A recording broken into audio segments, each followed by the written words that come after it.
വിശദമായി നോക്കാം. വയനാട് പുൽപ്പള്ളി വനാതിർത്തി ഗ്രാമങ്ങളിലെ കന്നുകാലികളിൽ ചെള്ളുപനി പടരുന്നു. വെളുകൊല്ലി, ചേകാടി പ്രദേശങ്ങളിലെ കന്നുകാലികൾക്കാണ് രോഗബാധയേറ്റത്. കഴിഞ്ഞ ഒരാഴ്ചയ്ക്കുള്ളിൽ 4 കന്നുകാലികളാണ് രോഗം ബാധിച്ച് ചത്തത്. ഒട്ടേറെ പശുക്കൾ ഇപ്പോഴും ചികിത്സയിലാണ്. വനപ്രദേശത്ത് മേയുന്ന പശുക്കളിലാണ് രോഗബാധ കൂടുതലായും കണ്ടുവരുന്നത്. മാനടക്കമുള്ള വന്യമൃഗങ്ങളുടെ ദേഹത്തുള്ള ചെള്ളുകൾ പശുക്കളുടെ ദേഹത്ത് പറ്റിപ്പിടിച്ചു കിടക്കുന്നതാണ് ചെള്ളുപനി പിടിക്കാൻ കാരണം. കഴിഞ്ഞ ദിവസം വെളുക്കൊല്ലിയിലെ ചന്ദ്രാലയത്തിൽ ആനന്ദപ്രകാശിന്റെ 2 പശുക്കളാണ് രോഗം ബാധിച്ച് ചത്തത്. കൂടാതെ മറ്റു 2 പശുക്കളിലും രോഗലക്ഷണങ്ങളുമുണ്ട്. പശു വളർത്തൽ ഉപജീവന മാർഗമാക്കി മാറ്റിയ ഈ കുടുംബം കടുത്ത പ്രതിസന്ധിയിലാണിപ്പോൾ.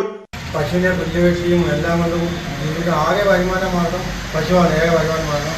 വെളുവലിയുള്ള എല്ലാവർക്കും തന്നെ പശുവാണ് ജീവിതം. വന്യമൃഗങ്ങൾ കൃഷി എല്ലാം നശിപ്പിച്ച് കളയുകയും ചെയ്യും. പാല് ആണ് ജീവിതം, ഏക മാർഗം. കന്നുകാലികൾക്കിടയിൽ ചെള്ളുപനി പടരുമ്പോഴും പുൽപ്പള്ളി മൃഗാശുപത്രിയിൽ ആവശ്യത്തിന് മരുന്നുകളോ ചികിത്സ നൽകാൻ ഡോക്ടറോ ഇല്ലെന്നാണ് ക്ഷീരകർഷകരുടെ പരാതി. ചെള്ളുപനിയാന്ന് ഡോക്ടർ പറഞ്ഞു. ഞങ്ങൾ ഒരാഴ്ച 5-6 ദിവസം ഡോക്ടർ വന്ന് ചികിത്സ ചെയ്തു. ഡോക്ടർ വന്ന് അത്രയും നോക്കി. ഞങ്ങൾക്ക് ജീവിക്കാൻ ഒരു മാർഗ്ഗമില്ല. പഞ്ചായത്തിന്റെ സഞ്ചരിക്കുന്ന മൃഗാശുപത്രിയാണിപ്പോൾ കർഷകരുടെ ഏക ആശ്രയം. ആശുപത്രിയിലെ മരുന്ന് ക്ഷാമത്തിന് ഉടൻ പരിഹാരമുണ്ടാകണമെന്നാണ് കർഷകരുടെ ആവശ്യം. ന്യൂസ് 18 വയനാട്. കോഴിക്കോട് കൊയിലാണ്ടി താലൂക്ക് ആശുപത്രി സൂപ്രണ്ടിനെ യൂത്ത് ലീഗ് പ്രവർത്തകർ ഉപരോധിച്ചു. ആശുപത്രിയിൽ അടിസ്ഥാന സൗകര്യങ്ങൾ ഒരുക്കണമെന്നാവശ്യപ്പെട്ടാണ് സമരം. മോർച്ചറി പ്രവർത്തനം സജ്ജമാക്കുക, കേടായ ഫ്രീസർ സംവിധാനത്തിലെ തകരാറ് പരിഹരിക്കുക, ആവശ്യത്തിന് ഡോക്ടർമാരെ നിയമിക്കുക, പാർക്കിംഗ് തുടങ്ങിയ ആവശ്യങ്ങൾ ഉന്നയിച്ചാണ് കൊയിലാണ്ടി നിയോജക മണ്ഡലം യൂത്ത് ലീഗ് കമ്മിറ്റി ഉപരോധിച്ചത്. മോർച്ചറി പ്രവർത്തനക്ഷമമല്ലാത്തതിനാൽ കോഴിക്കോട് മെഡിക്കൽ കോളേജ് ആശുപത്രിയെ പോസ്റ്റ്മോർട്ടത്തിനായി ആശ്രയിക്കേണ്ട അവസ്ഥയാണ്. പാസ്പോർട്ട് ഡെലിവറിയുടെ മറവിലും സൈബർ തട്ടിപ്പ്. പാസ്പോർട്ടിന് അപേക്ഷിച്ച കോഴിക്കോട് വടകര ആയഞ്ചേരി സ്വദേശിയായ വീട്ടമ്മയിൽ നിന്നാണ് പണം തട്ടിയത്.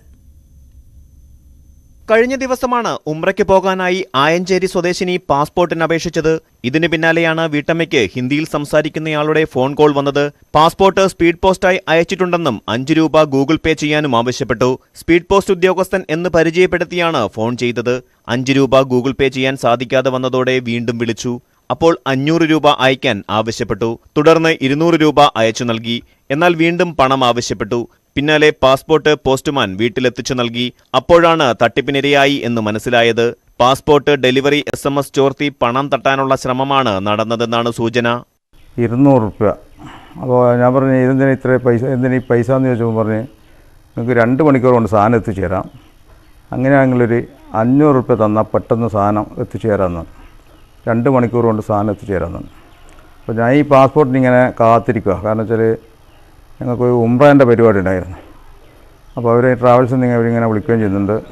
അപ്പോൾ ഞാൻ പറഞ്ഞ് 500 രൂപ ഞാൻ തരില്ല, ഒരു 100 രൂപ വേണം തരാമെന്ന്. അപ്പോൾ ലാസ്റ്റ് പറഞ്ഞ് എന്നാൽ ഈ നിങ്ങൾ ഒരു 200 രൂപ തന്നാൽ 2 മണിക്കൂർ കൊണ്ട് സാധനം എത്തിച്ചേരാമെന്ന്. ഇത് സംബന്ധിച്ച് cyber cell, NCRP, Vadakara rural SP തുടങ്ങിയവർക്ക് പരാതി നൽകിയിട്ടുണ്ട്. ന്യൂസ് 18 വടകര. കാസർഗോഡ് പ്രായപൂർത്തിയാകാത്ത പെൺകുട്ടിയെ പീഡിപ്പിച്ച യുവാവ് പിടിയിൽ. കോളിച്ചാൽ കൊളപ്രം സ്വദേശിയായ 18-കാരനാണ് പിടിയിലായത്. ദേഹാസ്വാസ്ഥ്യത്തെ തുടർന്ന് ബന്ധുക്കൾ പെൺകുട്ടിയെ ആശുപത്രിയിൽ എത്തിക്കുകയായിരുന്നു. ഹോസ്ദുർഗ് കോടതിയിൽ ഹാജരാക്കിയ പ്രതിയെ റിമാൻഡ് ചെയ്തു. തിരുവനന്തപുരം നഗരൂരിൽ മാനസിക വെല്ലുവിളി നേരിടുന്ന 17-കാരിയെ പീഡിപ്പിച്ച ആൾ പിടിയിൽ. മാർത്താണ്ഡം സ്വദേശി സുഭാഷാണ് പിടിയിലായത്. പെൺകുട്ടിയുടെ വീടിന് സമീപത്ത് റബ്ബർ ടാപ്പിംഗ് ചെയ്തു വരികയായിരുന്നു പ്രതി. പെൺകുട്ടി പഠിക്കുന്ന സ്ഥാപനത്തിൽ നടത്തിയ കൌൺസിലിംഗിലാണ് വിവരം പുറത്തറിയുന്നത്. പ്രതിയെ കോടതിയിൽ ഹാജരാക്കി. പാലക്കാട്, മലപ്പുറം ജില്ലകളെ ബന്ധിപ്പിച്ച് ഭാരതപ്പുഴയിൽ നിർമ്മിക്കുന്ന കുമ്പിടി കാങ്കപ്പുഴ റെഗുലേറ്റർ കം ബ്രിഡ്ജിന്റെ നിർമ്മാണം പുരോഗമിക്കുന്നു. 50% പ്രവൃത്തി പൂർത്തിയായി. പ്രധാന തൂണുകൾ ഉൾപ്പെടെ 20-ലേറെ തൂണുകൾ നിർമ്മിച്ചു കഴിഞ്ഞു. കഴിഞ്ഞ വർഷം ഡിസംബറിലാണ് കുമ്പിടി കാങ്കപ്പുഴക്കടവിൽ റെഗുലേറ്റർ കം ബ്രിഡ്ജിന്റെ നിർമ്മാണം ആരംഭിച്ചത്. 2 വർഷം കൊണ്ട് നിർമ്മാണം പൂർത്തിയാക്കാൻ ലക്ഷ്യമിട്ടായിരുന്നു പദ്ധതി. പില്ലറുകൾക്കും ബീമുകൾക്കും മുകളിലെ കോൺക്രീറ്റ് സ്ലാബുകളുടെ നിർമ്മാണ പ്രവൃത്തികളാണ് ഇപ്പോൾ പുരോഗമിക്കുന്നത്. ആകെ 29 പില്ലറുകളാണ് തടയണയ്ക്കുള്ളത്. ഇതിൽ കുമ്പിടി കാങ്കടവ് ഭാഗത്തുള്ള 15 പില്ലറുകളുടെ നിർമ്മാണവും മുകളിലെ ബീമുകളുടെ നിർമ്മാണവും പൂർത്തിയായി. 1 വർഷത്തിനുള്ളിൽ 50% പ്രവൃത്തികൾ പൂർത്തിയാക്കാനായി. പാലക്കാട്, മലപ്പുറം ജില്ലകളെ ബന്ധിപ്പിച്ച് ഭാരതപ്പുഴയിൽ നിർമ്മിക്കുന്ന കുമ്പിടി കാങ്കപ്പുഴ റെഗുലേറ്റർ കം ബ്രിഡ്ജിന് 418 മീറ്റർ നീളവും 11 മീറ്റർ വീതിയുമാണ് ഉണ്ടാവുക. പാലത്തിന്റെ മുകളിൽ ഇരുഭാഗത്തും 1.5 മീറ്റർ വീതിയിൽ നടപ്പാതയും ഒരുക്കും. 30 ഷട്ടറുകളും റെഗുലേറ്റർ കം ബ്രിഡ്ജിന് ഉണ്ടാകും. സ്ലാബുകളുടെ പണി പൂർത്തിയാകുന്നതോടെ ബ്രിഡ്ജിന് മുകളിലെ കൈവരികളുടെ നിർമ്മാണവും ആരംഭിക്കും. റെഗുലേറ്റർ കം ബ്രിഡ്ജിന്റെ ഇരുഭാഗങ്ങളിലായി 460 മീറ്റർ നീളത്തിൽ സംരക്ഷണ ഭിത്തിയും ഒരുക്കും. GSTക്ക് പുറമെ 102.72 കോടി രൂപ ചെലവഴിച്ചാണ് കാങ്കപ്പുഴ റെഗുലേറ്റർ കം ബ്രിഡ്ജിന്റെ നിർമ്മാണം. ന്യൂസ് 18 പട്ടാമ്പി. മലപ്പുറം വേങ്ങരയിൽ പ്ലാസ്റ്റിക് ഉൽപ്പന്നങ്ങൾ സൂക്ഷിക്കുന്ന ഗോഡൌണിൽ തീപിടുത്തം. രാവിലെ 6:30യോടെയാണ് പുത്തൻപറമ്പിൽ തീപിടുത്തമുണ്ടായത്. പ്ലാസ്റ്റിക് മാലിന്യങ്ങൾ വേർതിരിക്കുന്ന 3 നില കെട്ടിടത്തിന്റെ അടിഭാഗം തീപിടുത്തത്തിൽ കത്തി നശിച്ചു. കെട്ടിടത്തിന്റെ മുകൾ നിലയിൽ താമസിക്കുന്ന തൊഴിലാളികളാണ് പുക ഉയരുന്നത് കണ്ടത്. ഇവർ താഴെ ഇറങ്ങിയതിനാൽ വൻ അപകടം ഒഴിവായി. ഫയർഫോഴ്സ് എത്തി തീ നിയന്ത്രണ വിധേയമാക്കി. ഷോർട്ട് സർക്യൂട്ടാണ് തീപിടുത്തത്തിന് കാരണമെന്നാണ് പ്രാഥമിക നിഗമനം.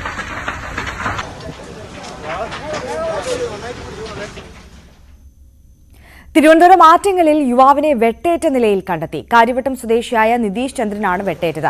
ആറ്റിങ്ങൽ കൊല്ലമ്പുഴ പാലത്തിന് സമീപം ഇന്ന് രാവിലെ 6 മണിയോടെയാണ് രക്തം വാർന്ന അവശ്യ നിലയിൽ കണ്ടെത്തിയത്. നടക്കാനിറങ്ങിയവരാണ് ആദ്യം കണ്ടത്. ഇയാളെ തിരുവനന്തപുരം മെഡിക്കൽ കോളേജിൽ പ്രവേശിപ്പിച്ചു. സംഭവത്തിൽ അന്വേഷണം ആരംഭിച്ചതായി പോലീസ് പറഞ്ഞു. യുവാവിന്റെ ആരോഗ്യസ്ഥിതി മെച്ചപ്പെട്ട ശേഷം മൊഴിയെടുത്ത് കൂടുതൽ അന്വേഷണം നടത്തുമെന്നും പോലീസ് അറിയിച്ചു. ഇടുക്കിയിലെ KSRTC സർവീസുകൾ പ്രതിസന്ധിയിൽ. വിവിധ ഡിപ്പോകളിൽ നിന്നും ദീർഘദൂര സർവീസുകൾ അടക്കം മുടങ്ങുന്നത് പതിവാണ്. കേടുപാടുകൾ മൂലം ഗ്യാരേജിലായ ബസ്സുകൾക്ക് പകരം ഓടിക്കാൻ ബസ്സുകൾ ഇല്ലാത്തതാണ് പ്രതിസന്ധിക്ക് കാരണം. ഹൈറേഞ്ചിലെ ഡിപ്പോകളിൽ ഉള്ളതിൽ ഭൂരിഭാഗവും കാലപ്പഴക്കം ചെന്ന ബസ്സുകളാണെന്നും ആക്ഷേപമുണ്ട്. 21 സർവീസുകൾ മാത്രമുള്ള നെടുങ്കണ്ടം ഡിപ്പോയിൽ നിന്നും കഴിഞ്ഞ ദിവസങ്ങളിൽ മുടങ്ങിയത് 7 സർവീസുകളാണ്. കുമിളിയിൽ 38 സർവീസുകളിൽ 7ഉം കട്ടപ്പനയിൽ 35 സർവീസുകളിൽ 5ഉം മുടങ്ങി. മൂന്നാർ, മൂലമറ്റം, തൊടുപുഴ ഡിപ്പോകളിലും സമാന സാഹചര്യമാണ്. ഗ്രാമീണ മേഖലയിൽ നിന്നും കോട്ടയം, എറണാകുളം, തിരുവല്ല തുടങ്ങിയ മേഖലകളിലേക്കുള്ള ദീർഘദൂര സർവീസുകൾ ഉൾപ്പെടെ അന്തർ സംസ്ഥാന സർവീസുകൾ വരെ മുടങ്ങുന്നുണ്ട്. പുലർച്ചെയുള്ള സർവീസുകൾ മുൻകൂട്ടി അറിയിക്കാതെ മുടങ്ങുന്നത് യാത്രക്കാരെയും ബുദ്ധിമുട്ടിലാക്കുന്നു. മികച്ച കളക്ഷനുള്ള സർവീസുകളും ടേക്ക് ഓവർ സർവീസുകളും മുടങ്ങുന്നുണ്ട്. നിലവിൽ മിക്ക ഡിപ്പോകളിലും സർവീസിന്റെ എണ്ണത്തിന് ആനുപാതികമായി മാത്രമാണ് ബസ്സുകൾ ഉള്ളത്. ഒരു ബസ്സിന് കേടുപാട് സംഭവിച്ചാൽ സർവീസ് മുടങ്ങും. മിക്കവയും കാലപ്പഴക്കം ചെന്ന ബസ്സുകളായതിനാൽ പണിമുടക്കുന്നതും പതിവാണ്.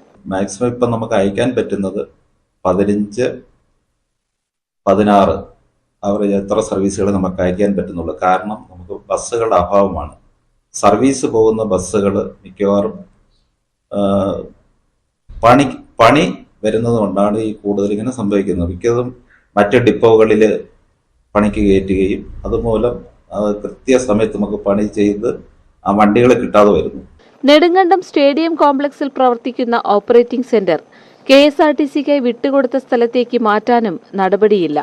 പഞ്ചായത്ത് വിട്ടു നൽകിയ ഭൂമിയിൽ 30 ലക്ഷം രൂപ ഉപയോഗിച്ച് ഓഫീസ് ആവശ്യത്തിനായി കെട്ടിടവും ഗാരേജ് പ്രവർത്തിക്കുന്നതിനുള്ള സൗകര്യങ്ങളും ഒരുക്കിയിരുന്നു. തുടർ പ്രവർത്തനങ്ങൾക്കായി 50 ലക്ഷം രൂപ അനുവദിച്ചെങ്കിലും നിർമ്മാണ പ്രവർത്തനങ്ങൾ നടത്തിയില്ല. KSRTC ബസ് സ്റ്റാൻഡ് കാട് പിടിച്ച് വനമായി അവിടെ മറ്റ് ഇഴജന്തുക്കളെല്ലാം കയറി കിടക്കുന്ന സാമൂഹ്യ വിരുദ്ധരുമൊക്കെ അഴിഞ്ഞാടുന്ന ഒരു പ്രദേശമായി മാറിയിരിക്കുന്നു. ശാശ്വതമായി ഏറ്റവും വേഗതയിൽ പ്രവർത്തനം ആരംഭിക്കുന്നതിനുള്ള ക്രമീകരണങ്ങൾ ഗവൺമെന്റിന്റെ ഭാഗത്തുനിന്നുണ്ടാകും. നെടുങ്കണ്ടം ഡിപ്പോയിലെ ബസ്സുകൾ രാത്രികാലങ്ങളിൽ റോഡരികിലാണ് പാർക്ക് ചെയ്യുന്നത്.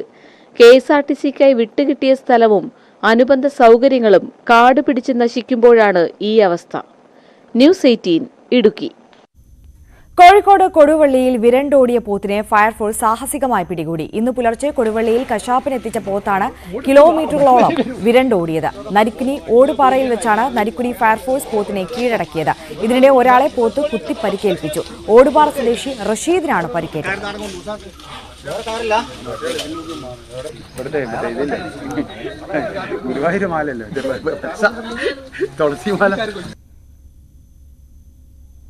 കോഴിക്കോട് താമരശ്ശേരിയിൽ സ്കൂട്ടറിൽ ബസ്സിടിച്ച് സ്കൂട്ടർ യാത്രക്കാരായ വിദ്യാർത്ഥിനികൾക്ക് ഗുരുതര പരിക്ക്.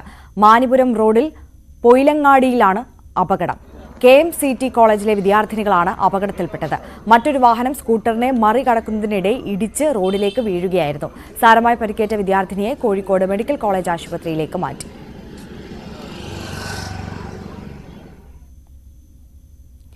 കണ്ണൂർ രാമന്തളിയിൽ 15 വർഷത്തിന് ശേഷം മുച്ചിലോട്ട് ക്ഷേത്രത്തിൽ പന്തൽ മംഗലത്തിന് അരങ്ങുണർന്നു.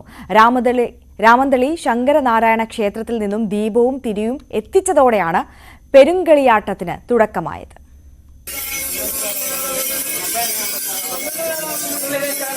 ദേശാധിപതിയായ ദേവന്റെ ശ്രീലകത്തു നിന്നും ദീപവും തിരിയും ഏറ്റുവാങ്ങി മുച്ചിലോട്ട് ഭഗവതിയുടെ ശ്രീകോവിലിൽ പകർന്നതോടെയാണ് 4 നാൾ നീളുന്ന പെരുങ്കളിയാട്ടത്തിന് തുടക്കമായത്. രാവിലെ അരങ്ങിൽ അടിയന്തരം നടത്തി പരിവാരസമേതം അന്തിത്തിരിയനും കൈവിളക്കും ദേവീദേവന്മാരായ കോമരങ്ങളും ബാല്യക്കാരും ആർപ്പുവിളികളുമായി ക്ഷേത്രസന്നിധിയിലെത്തി. ശ്രീകോവിലിൽ നിന്നും പകർന്നുകൊടുത്ത ദീപവും തിരിയുമായി അന്തിത്തിരിയനും പിന്നാലെ ദേവനർത്തകരും മുച്ചിലോട്ടേക്ക് യാത്ര തിരിച്ചു. മുച്ചിലോട്ട് ഭഗവതിയുടെ ശ്രീകോവിലിലും ഉപദേവന്മാർക്ക് മുമ്പിലും ദീപം പകർന്ന ശേഷം കലവറയിലെ കുഴിയെടുപ്പിൽ അഗ്നി പകർന്നു. ഉച്ചയ്ക്ക് ശേഷം മുച്ചിലോട്ട് ഭഗവതിയുടെ തോറ്റത്തിനായി കോലധാരി തലപ്പാളി കെട്ടി തിരുനടയിലെത്തുന്നതോടെ പെരുങ്കളിയാട്ടത്തിന് അരങ്ങുണർന്നു. വൈകിട്ട് പുലിയൂർ കണ്ണൻ തെയ്യത്തിന്റെ വെള്ളാട്ടം കെട്ടിയാടി. ക്ഷേത്രത്തിലെത്തിയ ഭക്തർക്ക് അന്നദാനവും നടത്തി. സമാപന ദിവസം മേലേരി കയ്യേൽക്കും. തുടർന്ന് മുച്ചിലോട്ട് ഭഗവതിയുടെ തിരുമുടി നിവരും. രാത്രി ആറാടിക്കലും വെറ്റിലാചാരവും നടക്കുന്നതോടെ കളിയാട്ടത്തിന് സമാപനമാകും. ന്യൂസ് 18 പയ്യന്നൂർ. തിരികെ എത്താം ഇടവേളയ്ക്ക് ശേഷം.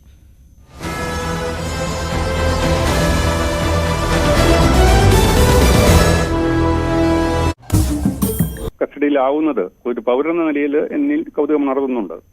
ഏതായാലും വളരെ കാലമായിട്ട് ഒളിവിലായിരുന്ന ആ പ്രതിയെ പിടിച്ചത് വഴി നമ്മുടെ നിയമ സംവിധാനം അത്ര പോരാത്തതല്ല എന്നുള്ള ഒരു തോന്നൽ സാധാരണക്കാർക്ക് ഉണ്ടാവും. ഏതായാലും ഇത് നമ്മുടെ നിയമപാലകരുടെയും അതുപോലെ തന്നെ ഈ കേസ് അന്വേഷിക്കുന്ന ഉദ്യോഗസ്ഥരുടെയും ഒക്കെ ഒരു വിജയമായിട്ട് നമുക്ക് കാണാം. അവരെ സംബന്ധിച്ച് ഒരു ബാധ്യതയായിരുന്ന ഒരു കേസിലെ ഒരു മുഖ്യപ്രതി ഇപ്പോൾ ഇങ്ങനെ കസ്റ്റഡിയിലായത് ആശ്വസിക്കാവുന്ന സംഗതിയാണ്. ഒരു പൗരൻ എന്ന നിലയിൽ എനിക്കും ഈ പ്രതി കസ്റ്റഡിയിലായതിൽ പിന്നെ നിയമവ്യവസ്ഥയെ ബഹുമാനിക്കുന്ന ആളെന്ന നിലയിൽ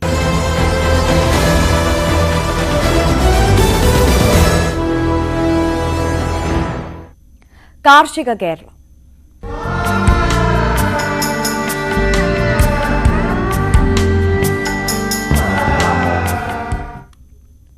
ഗോത്രവിഭാഗത്തിന്റെ കാർഷിക ഉന്നമനത്തിനായി പദ്ധതികൾ ആവിഷ്കരിച്ച് ഇടുക്കി ICAR കൃഷി വിജ്ഞാന കേന്ദ്രം സൗജന്യമായി കാർഷിക ഉപകരണങ്ങളും ജൈവവളങ്ങളും ഫലവൃക്ഷ തൈകളും നൽകിയാണ് കാർഷിക മേഖലയ്ക്ക് പ്രോത്സാഹനം നൽകുന്നത്.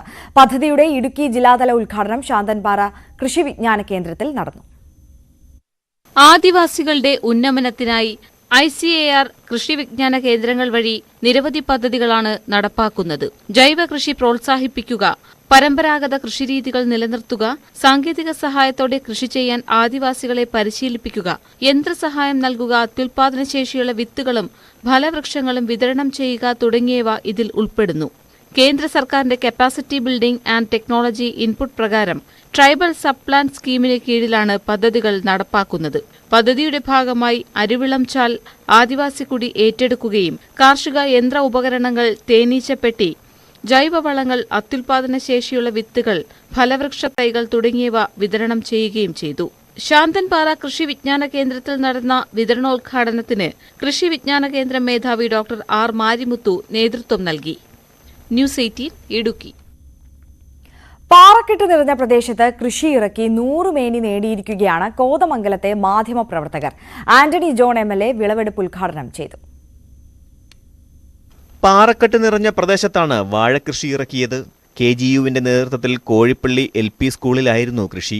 നല്ല രീതിയിൽ പരിപാലിച്ചു, മികച്ച വിളവും കിട്ടി. ആന്റണി ജോൺ MLA വിളവെടുപ്പ് ഉദ്ഘാടനം ചെയ്തു.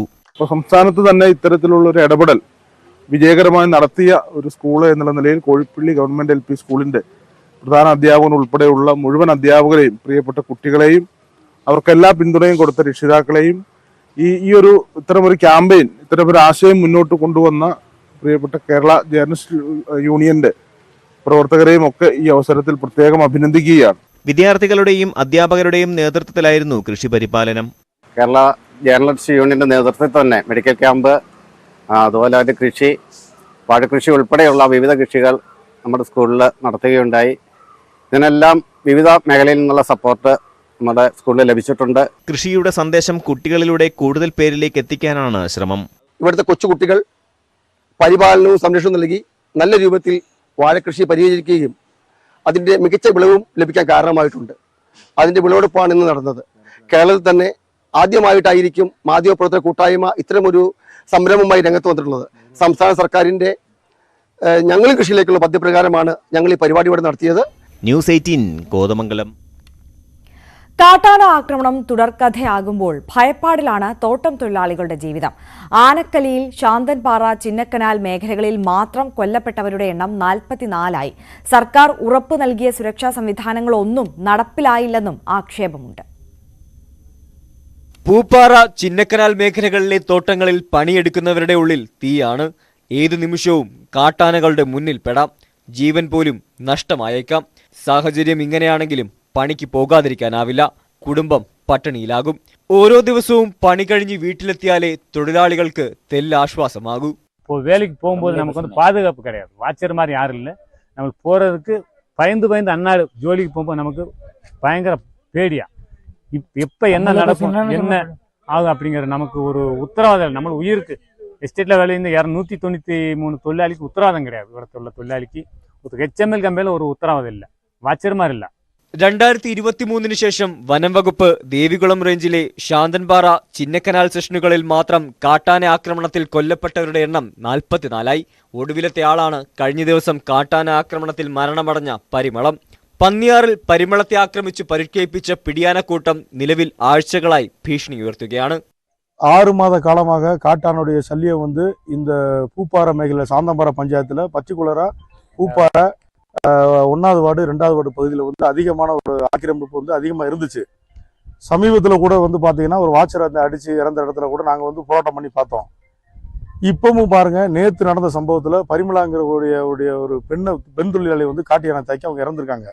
ஸோ இன்னைக்கு நாங்கள் போராடிக்கிட்டு தான் இருக்கோம். இந்த காட்டு யானை தாக்கி நிறைய பேரோட இங்கே உயிரிழப்பு நடந்துகிட்டு இருக்கு. இந்த கம்பெனி நிர்வாகம் இன்ன வரைக்கும் எந்த ஒரு முடிவெடுக்க എടുക്കില്ല.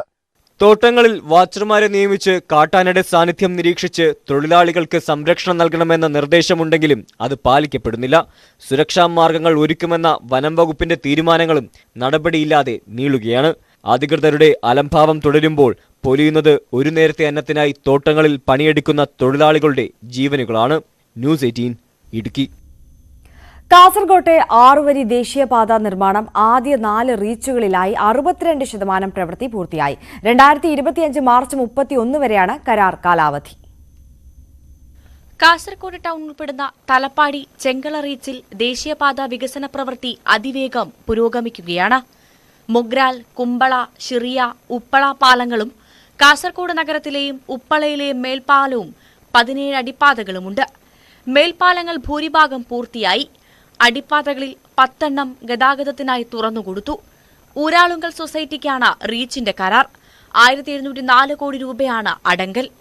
62.3% പൂർത്തിയായ തലപ്പാടി, ചെങ്കള റീച്ചാണ് കണ്ണൂർ, കാസർകോട് ജില്ലകളിലെ 4 റീച്ചുകളിൽ ഏറ്റവും വേഗത്തിൽ പ്രവൃത്തി പുരോഗമിക്കുന്നത്.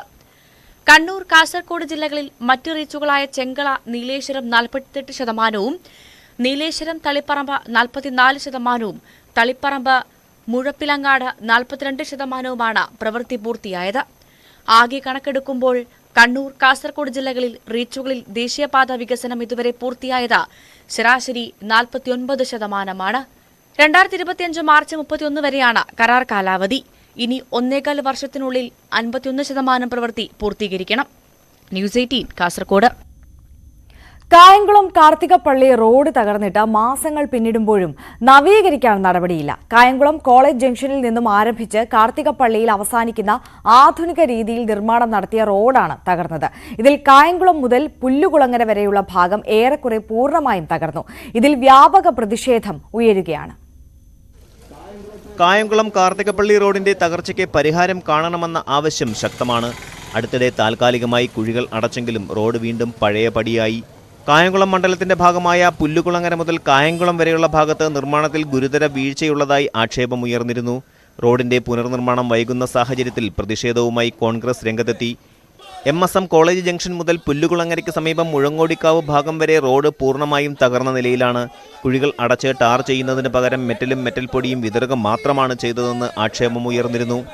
റോഡ് നവീകരണത്തിന് ടെൻഡർ ചെയ്തതാണെങ്കിലും കരാറുകാരൻ നിർമ്മാണം വൈകിക്കുന്നതാണ് പ്രവൃത്തികൾ വൈകാൻ കാരണമെന്നാണ് അധികൃതർ നൽകുന്ന വിശദീകരണം. തീരദേശ പാതയ്ക്കും ദേശീയപാതയ്ക്കും സമാന്തരമായി കടന്നുപോകുന്ന റോഡാണിത്. KSRTC ദീർഘദൂര സർവീസ് ഉൾപ്പെടെ നടത്തുന്ന റോഡിന്റെ നവീകരണം അടിയന്തരമായി നടത്തണമെന്ന ആവശ്യം ശക്തമാണ്. ന്യൂസ് 18 കായംകുളം. അഖില കേരള ഫ്ലഡ് ലൈറ്റ് ടൂർണമെന്റിന് പാലക്കാട് കുമരനെല്ലൂർ സ്കൂൾ ഗ്രൗണ്ടിൽ തുടക്കമായി. സന്തോഷ് ക്ലബ് നേതൃത്വം നൽകുന്ന ടൂർണമെന്റ് മുൻ ഇന്ത്യൻ ഫുട്ബോൾ താരം IM വിജയൻ ഉദ്ഘാടനം ചെയ്തു. ഫുട്ബോൾ താരം ആസിഫ് സഹീർ മുഖ്യാതിഥിയായി. പാലക്കാട് കുമരനെല്ലൂർ ഗ്രാമത്തിൽ സാംസ്കാരിക മേഖലയും ജീവകാരുണ്യ പ്രവർത്തനങ്ങളിലും 4 പതിറ്റാണ്ടിലധികം സജീവമായി നിലകൊള്ളുന്ന സന്തോഷ് ആർട്സ് ആൻഡ് സ്പോർട്സ് ക്ലബിന്റെ നേതൃത്വത്തിലാണ് ഫുട്ബോൾ ടൂർണമെന്റ് നടത്തുന്നത്. ജീവകാരുണ്യ പ്രവർത്തനങ്ങൾക്കും ക്ലീൻ കുമരനെല്ലൂർ ക്യാമ്പയിനും വേണ്ടിയാണ് ഇത്തവണ ടൂർണമെന്റ് സംഘടിപ്പിക്കുന്നത്. ഫുട്ബോൾ താരം IM വിജയൻ ടൂർണമെന്റ് ഉദ്ഘാടനം ചെയ്തു. ഫുട്ബോൾ മാന്ത്രികൻ ആസിഫ് സഹീർ മുഖ്യാതിഥിയായി. ഇത്ര നല്ല ഗ്രൗണ്ടിൽ കളിച്ച് നല്ല കുട്ടികളായി കഴിഞ്ഞാൽ തീർച്ചയായിട്ടും ഈ സന്തോഷ് ക്ലബിന്റെ ഇവിടുന്ന് കുമരനെല്ലൂരിൽ നല്ല പ്ലേയേഴ്സ് വരട്ടെ എന്ന് ഞാൻ പ്രാർത്ഥിക്കുന്നു. കുമരനെല്ലൂർ സ്കൂൾ ഗ്രൗണ്ടിലാണ് മത്സരം. പെൺകുട്ടികളുടെ വിഭാഗത്തിൽ അണ്ടർ 14 കേരള ഫുട്ബോൾ ടീമിലേക്ക് സെലക്ഷൻ ലഭിച്ച കുമരനെല്ലൂർ സ്കൂളിലെ വിദ്യാർത്ഥി ഭവപ്രിയയെയും കായിക മേഖലയിൽ മികവ് തെളിയിച്ചവരെയും ചടങ്ങിൽ അനുമോദിച്ചു. ശ്രീ ആഷിഫ് സഹീറിനെ ക്ഷണിക്കുന്നു.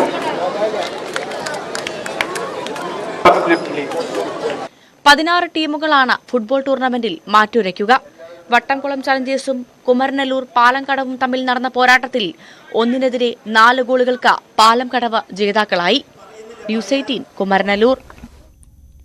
Cable TV operators association Ambalappuzha മേഖലാ സമ്മേളനം നടന്നു. അമ്പലപ്പുഴ PK മെമ്മോറിയൽ ഗ്രന്ഥശാല ഹാളിൽ നടന്ന സമ്മേളനം സംസ്ഥാന വൈസ് പ്രസിഡന്റ് പ്രവീൺ മോഹൻ ഉദ്ഘാടനം ചെയ്തു. മേഖലാ പ്രസിഡന്റ് ബിജു മോൻ അധ്യക്ഷത വഹിച്ചു.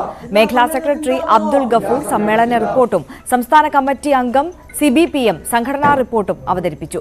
ജില്ലാ സെക്രട്ടറി ഷിബു S ജില്ലാ റിപ്പോർട്ടും മേഖലാ ട്രഷറർ സാമ്പത്തിക റിപ്പോർട്ടും ബിജു സൈമൺ ഇന്റേണൽ ഓഡിറ്റ് റിപ്പോർട്ടും അവതരിപ്പിച്ചു. ജില്ലാ പ്രസിഡന്റ് സുരേഷ് കുമാർ, ജില്ലാ ട്രഷറർ മോഹനൻ പിള്ള, ബോർഡ് അംഗങ്ങൾ എന്നിവർ പങ്കെടുത്തു. ഇനി ഇന്നത്തെ സ്വർണ്ണം വെള്ളി പ്ലാറ്റിനം നിരക്കുകൾ. കവിത ഗോൾഡ് ആൻഡ് ഡയമണ്ട്സ് ഇന്നത്തെ